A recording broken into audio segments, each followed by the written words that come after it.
just when you thought that old STD was finally gone, it flares up again. Yes, Star Trek Dysentery is getting a third season. That's right. Apparently, according to Alex Kurtzman, there'll be a third season, and he'll share show-running duties with Michelle Paradise. Yes, they're going to send Star Trek to paradise. Kurtzman said, Michelle joined us midway through season 2 and energized the room. Yeah, almost like Scotty was there. And with her ferocious knowledge of Trek, well, hell, that would be a first for Star Trek Discovery. So that's good news, huh? Well, it says midway through season 2. So I'm guessing we haven't seen any of her work yet because,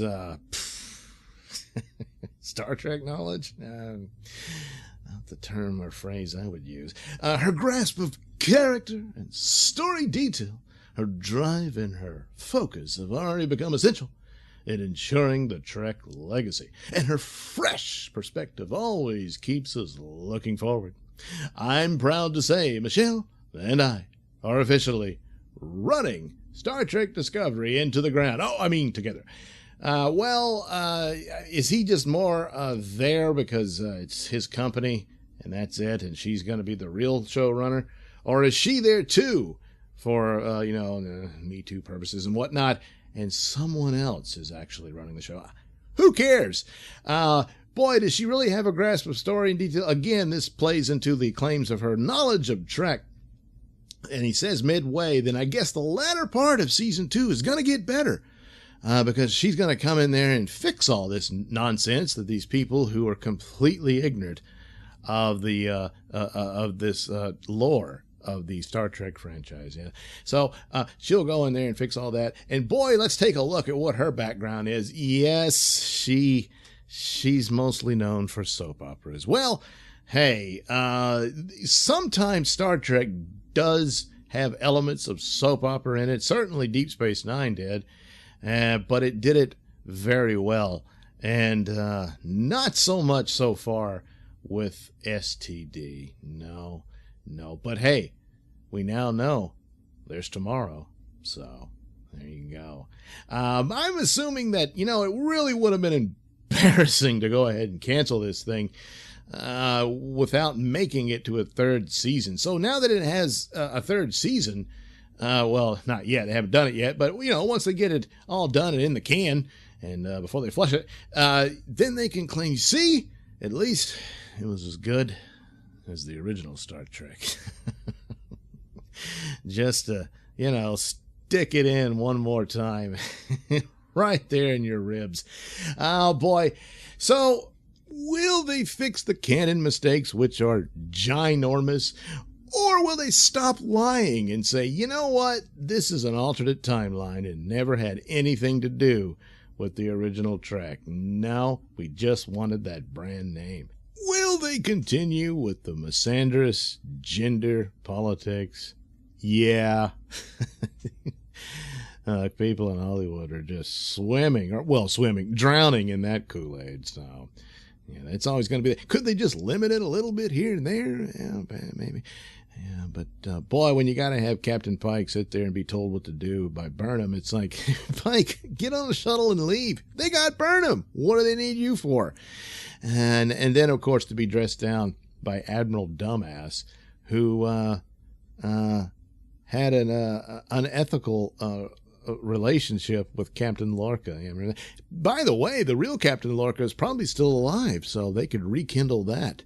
And Michelle Paradise could really have another plot for her soap opera. So that's something.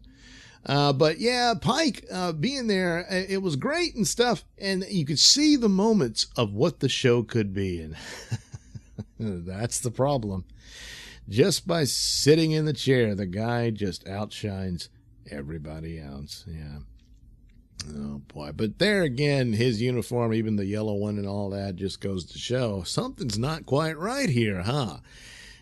Just admit the damn thing. You couldn't do it in continuity. You just couldn't. And imagine if you did, you could have saved so much money, because boy, did you squander a lot on this thing. And, you know, I mean, yes, the special effects are fantastic. And you get all of that in the trailer. Done. So it's a lot of icing, almost no cake. There's moments, there's some shows that I saw potential, but boy, were they few and far between. There was only 2 in the first season, the Lorca episode and the one where, you know, Saru went crazy. Yeah, that was almost exactly like a Star Trek episode. And then you had a couple here, you know, the one with the Church of the Red Angel. And then Saru's latest episode was not too bad. There was all kinds of stupid things there, and these people who just, they don't know how to do science fiction. And a lot of people in Star Trek, of course, things were far-fetched, and they really stretched credulity, but a lot of it was grounded in theories and ideas, and they would consult people who would know these sort of things. Apparently, this just didn't happen, and it doesn't happen quite a bit. This is more sci-fi fantasy than the science fiction that Star Trek used to be. And so, just make it up as you go along, and that's pretty much what you got there. So, why renew it? It deserves to be canceled. It really should. My guess is that, boy, Bad Robot via Secret Headquarters is really going to have to pony up some cash here, but they can't possibly have enough to spend on the amounts they were spending on it initially. So probably a lot of on-the-ship episodes and stuff like that. But if you had a good writing team, it wouldn't really matter. You can still do good shows with that. Just look at Orville. And so this is supposed to be the flagship show for this streaming service, which CBS is desperate for. And I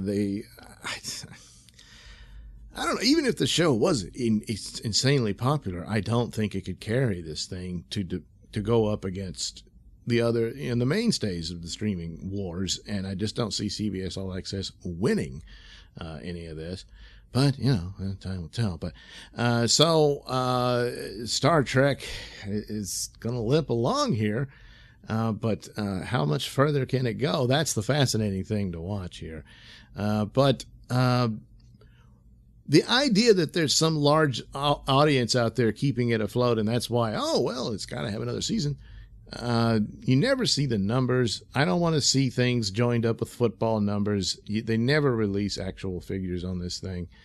And it's just really a bad show. And when it comes to defending it, there's no defending the actual show. There's attacks on people who criticize it. There's, well, your man babies, even the Russian bots and all this sort of thing. But never any actual defense other than, oh, this gender politics and everything was always fundamental to Star Trek, and this is what Star Trek has always been about, and all this sort of thing. It's a common error in mistaking leftism for liberalism. They're not the same thing, and it happens quite a bit, but that's not quite there. And with the gender politics basically it's just exchanging the bigotry. So it's to fight bigotry, or sexism rather, you need to employ sexism. So if you're fighting racism, you need to employ racism and so on and so forth with this. And that's what you see in this very small-minded and kind of bratty tantrums that get thrown about. And it's used as a means by which to defend lazy plots and bad writing and lack of vision and ideas. Prettied up with fantastic sets, costuming, and special effects, and occasionally some good performances by actors. But again, that's all the icing. And there's no cake. So, yeah, no real defense of any of the shows, any of the episodes, no details. I've actually pointed out things in my reviews of the show that I thought were good, that there was potential there, but there doesn't appear to be anyone there to take advantage of it. And it's sad. At this point, there's too much bad to really save it, but it got saved. So, anybody speculating, oh, it should be canceled, but it wasn't, and they thought, yeah, I bet you it's going to get canceled, and then, you were wrong, this show rules. It rules? Why does it rule? You're not going to get that answer. So, speculating on the bad show getting canceled is not that crazy of an idea. But so could it be salvaged at this point?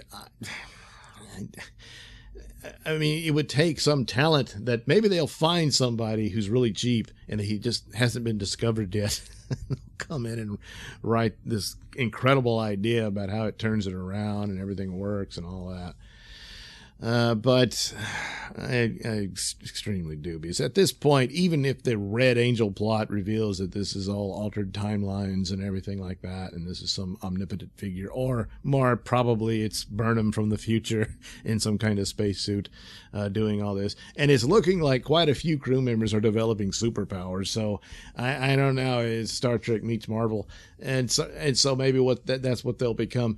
But even with all that, it's just going to be kind of eye-rolling by the time they finally get to it, because already with Pike on the show and Spock, which is exactly what they said they wouldn't do, and it's just a kind of flailing about what to do with this show. But maybe Michelle Paradise can perform a miracle like Scotty used to. Perhaps Michelle Paradise is the Red Angel. Yeah, you didn't think of that, huh? Oh, well, good luck, Star Trek. I don't, I'm not seeing it, but third time could be the charm. Oh, well, there you go. And I guess I'll be watching the next episode. And, who knows? Maybe they'll surprise me. And I'll post that review. Here. Thank you for watching and listening. I'm sorry I've got a bad cough and I've been editing in the out, but I'm amazed my voice still works because it's getting pretty rough. But anyway, which may mean I can't do the review. I don't know. Well, we'll have to see. And then I got to do Orville too. Oh boy. But anyway, again, thanks for watching and listening. Please like and subscribe. Share with your buddies so you can be the envy of them and they'll want to come subscribe too. Oh yeah, see, that's how it works. And do check out the link description below. It has my begging tip jar and my stores that have plenty of goodies for you. T-shirts with my artwork on it from the characters I do in my podcast on the on RadioMisfits.com, the Mr Nailsin Show. And it's got mugs and hats and stickers and posters and good stuff like that. And of course, my poor man's Mystery Science Theater 3000 treatment of old public domain sci-fi and horror movies at my Sell-Fi store. The link is down below as well. So be a pal, check it all out, and share with your friends. Thank you. Bye-bye.